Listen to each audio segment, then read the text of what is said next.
Assalamualaikum warahmatullahi wabarakatuh. Kali ini penulis mau bahas soal pentingnya alat ya. Pentingnya alat untuk mengetahui limit-limit atau seberapa aman modifikasi yang kita lakukan terhadap kendaraan kita.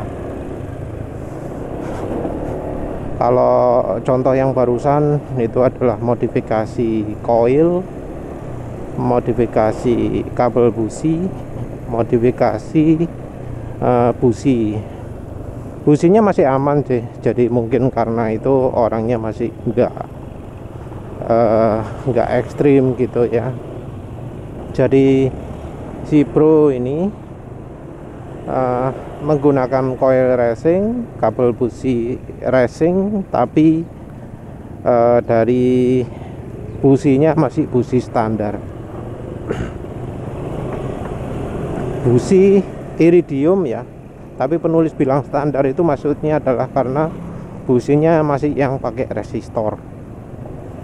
Jadi busi itu kan ada tipe tanpa resistor, biasanya untuk kendaraan karbu. Terus busi pakai resistor untuk kendaraan yang injeksi. Mungkin untuk mengamankan ECU-nya ya. Jadi businya pakai hambatan. Maksudnya hambatan itu ya enggak berarti yang busi untuk busi untuk karbu itu enggak ada hambatannya. Ada, cuma yang busi injeksi itu khusus dikasih hambatan. Hambatan busi yang sehat adalah sekitar di bawah 1 kilo ohm. Busi enggak sehat biasanya mencapai 4.000 atau berapa gitu ya. Jadi untuk injeksi ngecek kesehatan busi pakai gitu ya. Cara ini penulis tahu dari Bro Aksanaria tangan besi, sekarang otomotif trend. Jadi busi itu ada hambatannya ya kalau kendaraan injeksi. Kabel busi juga ya. Jadi kabel busi yang dipakai untuk busi itu ada hambatannya juga. Beberapa memang ganti ke kabel busi yang tanpa hambatan, tapi ya itu resiko. Terus juga koil, namanya koil balap, kalau menghasilkan bunga api lebih besar, ya pasti menghasilkan arus yang lebih besar juga, membutuhkan arus yang lebih besar juga. Tapi yang namanya coil racing sendiri macam-macam. Ada yang voltasenya ditinggikan, ada yang arusnya ditinggikan, ada yang dua-duanya ditinggikan. Jadi yang namanya coil itu bisa macam-macam. Bisa voltasenya lebih tinggi, jadi rasio antara kumparan primer dan sekundernya untuk koil tersebut beda jauh. Terus opsi lainnya adalah kalau dibuat lebih rendah, nah itu arusnya yang lebih besar. Atau dua-duanya, yaitu kalau kumparan primernya dibuat lebih besar kabelnya, lebih sedikit hambatannya, lebih rendah rasio antara kumparan sekunder dan primer, itu beda. Kumparan primer itu kumparan yang kena trigger oleh baik CDI, ECU ataupun platina ya, sekering platina, pelatuk platina. Kalau yang masih pakai motor dengan platina dengan pemati api mekanik mungkin tahu ya. Untuk yang sering masalah cari platina susah, jangan lupa bahwa itu bisa di-trigger juga dengan pakai transistor ya. Jadi itu dipakai untuk men-trigger transistor. Hasilnya bunga apinya akan lebih baik. karena nggak akan dihasilkan bunga api ya. Nah, kalau koilnya itu membutuhkan arus yang lebih besar, maka jadi tugas ECU untuk menghandle arus yang lebih besar ini. Kita tahu arus lebih besar itu bagaimana. Baiknya sih diukur langsung ya. Diukur pakai ya ammeter sambung osiloskop ya. Jadi dipasang nanti ya. Biasanya kan yang namanya ampere meter itu adalah sesuatu yang ono hambatane, terus dipasang di antara yang input outputnya resistor tersebut, terus diukur voltasenya, nanti ketemu pakai hambatan yang betul-betul presisi. Jadi misalnya 0,1 ohm ya, tapi betul-betul presisi. Nanti seberapa besar arus yang lewat resistor tersebut, seberapa besar voltase yang terbentuk di resistor tersebut bisa membuat kita menghitung berapa ampere arusnya. Tapi ada cara lain, yaitu dengan mengukur hambatan dari kumparannya. Kita ya wis gampang-gampangan lah itu ya, caranya yang enggak 100% bener ya. Jadi wis gampang-gampangane diukur berapa hambatannya, kita bandingkan dengan koil normal. Dari beda hambatan itu kita bisa perhitungkan berapa banyak lah peningkatan arus yang akan ditanggung oleh ECU. Kasarannya kayak gitu.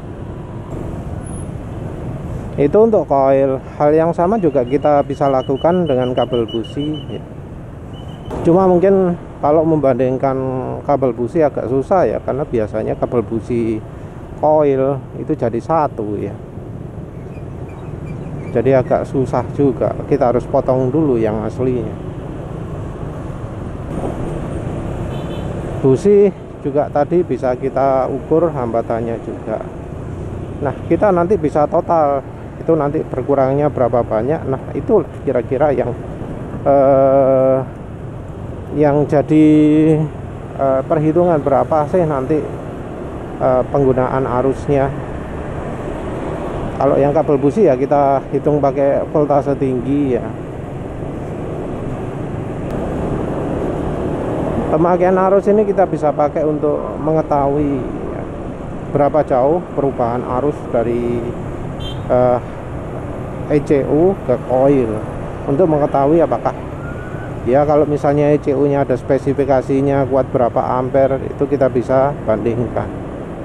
Selain itu kita juga bisa menilai penggunaan arusnya ya. Nah, untuk menilai penggunaan arus kita juga bisa lewat aki atau suplai listrik ke aki.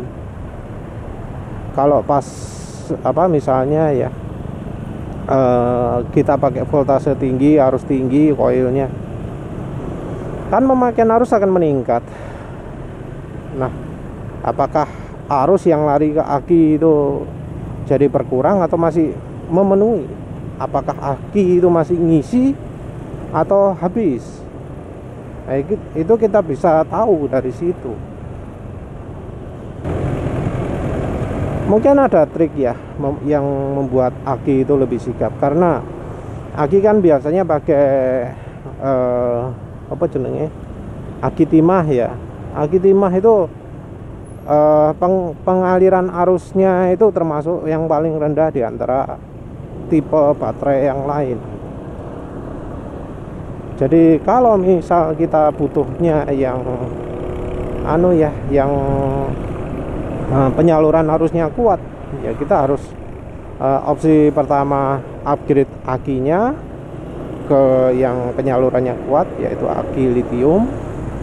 Opsi kedua ya dibantu kapasitor, karena kapasitor itu bisa menyalurkan arus jauh lebih lebih instan daripada aki. Jadi kapasitornya ya pakai ya misalnya 1 mikrofarad, 10 mikrofarad gitu ya. Kalau 100 atau 1000 mungkin terlalu besar ya. Jadi apalagi kalau ada bocor arusnya, nah itu jadi masalah lagi. Mungkin bisa pakai kapasitor keramik mungkin ya. Itu harus dicoba-coba lah. Kalau pingin kapasitasnya besar ya, misal kita bisa beli kapasitor keramik jumlahnya 10 di paralel gitu ya. Nah itu suplai arusnya akan lebih tinggi. Tapi penulis sendiri pernah ngukur voltasenya aki, tidak menjumpai drop voltase yang tinggi ya di motor Suzuki Spin. Keadaan nyala di player-player, nggak ada penurunan tuh ya. Mungkin harus di titik anunya juga ya, di titik kumparannya juga ya, koilnya juga kita harus ukur apakah di koilnya itu menerima voltase full, jadi benar-benar 12 volt, bukan drop. Kalau motor voltasenya bukan 12 volt ya. Kita harus bandingkan perubahan voltasenya antara pakai aki normal dengan pakai aki yang yang sudah modifikasi. Kita harus bandingkan voltasenya antara coil standar dengan coil racingnya. Selain itu pengukuran juga bisa kita lakukan kalau untuk modifikasi saluran bahan bakar, modifikasi tekanan bahan bakar, modifikasi injektor, modifikasi saluran udara, modifikasi knalpot. Kita butuh sekali alat untuk mengukur AFR. Jadi modifikasi yang berhubungan dengan saluran udara atau pasokan bahan bakar, kita harus benar-benar hati-hati, karena kalau terlalu kering rusak, kalau terlalu kaya sih nggak apa-apa, paling cuma berebet itu ya cuma berebet tok, nggak ngerusak. Kalau berebetnya diatasi normal lagi. Tapi kalau kering, terlalu kering itu menyebabkan satu, mesin panas. Kalau mesin panas ya masalah bisa macam-macam. Tapi yang lebih bahaya lagi adalah jebol ya. Crankcase bisa jebol, minim stang piston bengkok, terus bearing crankshaftnya oblak, piston bahkan bisa bolong. Jadi modifikasi saluran pasokan bahan bakar dan saluran udara itu betul-betul wajib menggunakan alat pengukur. Tidak hanya waktu kecepatan tinggi saja, kecepatan rendah juga. Kalau perlu kita monitor secara real time. Kalau posisi lepas gas ya wis gak apa-apa lah, AFR kebaca 15. Tapi kalau posisi gas pol nggak boleh ya. Posisi gaspol itu diusahakan ya minim 12,5. Tapi ini tentu tergantung sama anunya juga ya, sama bensin yang dipergunakan juga ya, karena bensin itu punya kandungan energi. Kalau kandungan energinya rendah ya AFR nya harus tinggi. Nanti kalau ada bensin beretanol seperti sekarang sudah ada di sekitar sini, Pertamax Green 95, nggak bisa AFR nya 12,5, itu pasti. Yang Pertalite aja sekarang mestinya sudah bukan 12,5, harusnya lebih kaya lagi. Untuk tahu itu ya sebenarnya kita tesnya dari akselerasi, pakai AFR berapa akselerasinya paling mantap. Kalau bisa ya di jalan sih ya.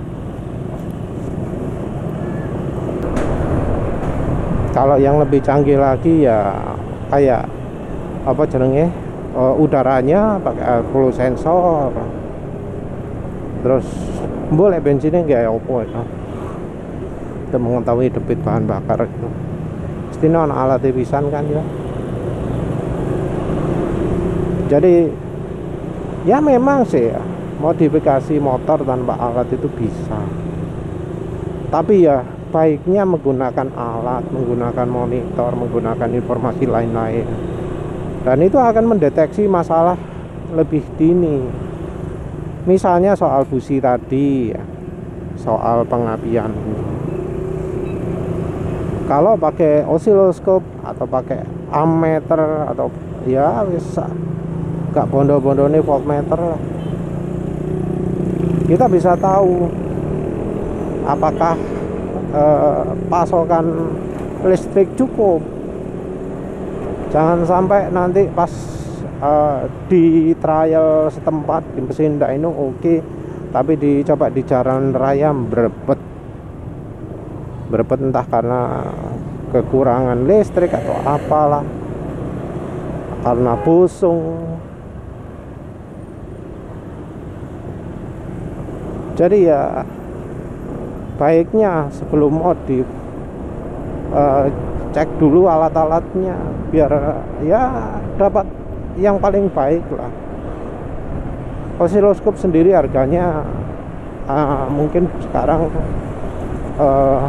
sing gampang-gampangan 1 juta lah, paling murah mungkin 600.000 ngerakit sendiri. Rasanya kalau untuk otomotif sudah cukup ya, karena ya frekuensinya berapa, nggak sampai 1 GHz, nggak sampai 1 MHz kan, 6000 rpm itu piro, paling busi nyala 100, anggap aja 2000 kali lah. 2000 itu kebanter ya. 6000 rpm itu 100 Hz. 100 Hz kira-kira 25 kali per detik atau kira 15 kali per detik ya, sekitar segitu ya.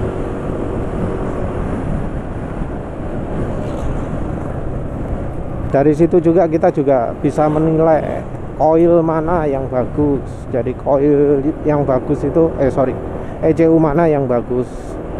ECU yang bagus itu pemotongan arusnya tajam ya, nggak tumpul, karena ada yang mematikan listrik itu tumpul, bundel.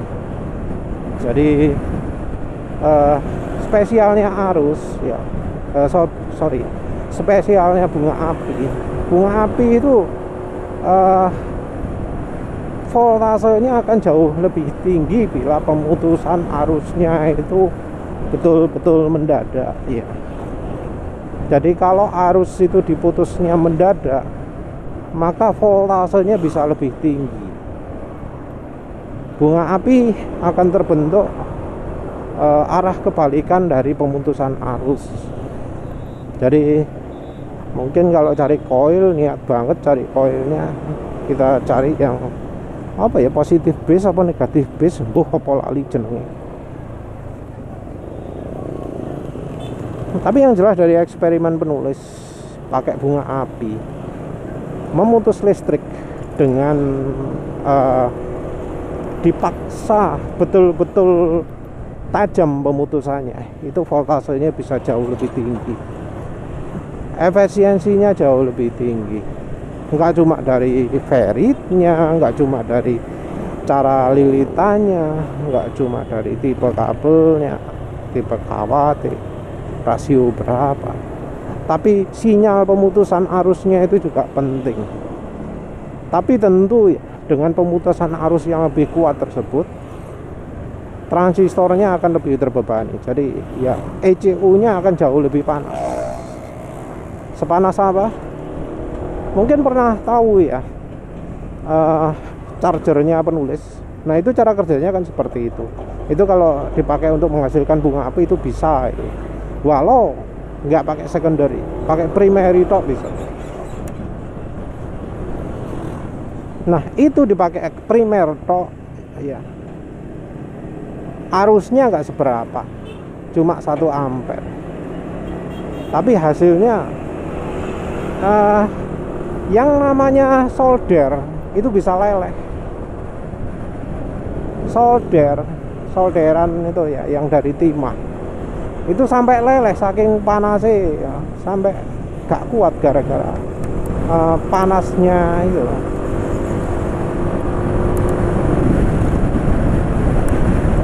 Yang namanya pendingin itu kan dikasih pendingin ya, padahal barangnya cilik ya. Arusnya cuma 1 ampere pemakaian, itu bisa sangat panas sekali, harus butuh kipas gede untuk mendinginkan. Jadi ya ini tergantung dari kemampuan ECU-nya ya. Kalau benar-benar bunga api yang baik banget ya, pemutusan arusnya harus drastis. Nah tahu drastis atau tidak itu ya tahunya cuma pakai osiloskop. Jadi ya yang namanya ECU racing itu ya sebenarnya nggak cuma soal program, bahkan dari mutus arusnya pun bisa mempengaruhi performa. Jadi ada yang ya tumpul dan bunga api ini ya biasa-biasa, ada yang ekstrim dan bunga apinya itu top walau koilnya sama. Untuk faktor ini kayaknya nggak ada yang eksplorasi ya, karena ya sekali lagi jarang banget yang pakai alat ukur. Ya wes lah, itu saja. Terima kasih udah menonton. Assalamualaikum warahmatullahi wabarakatuh.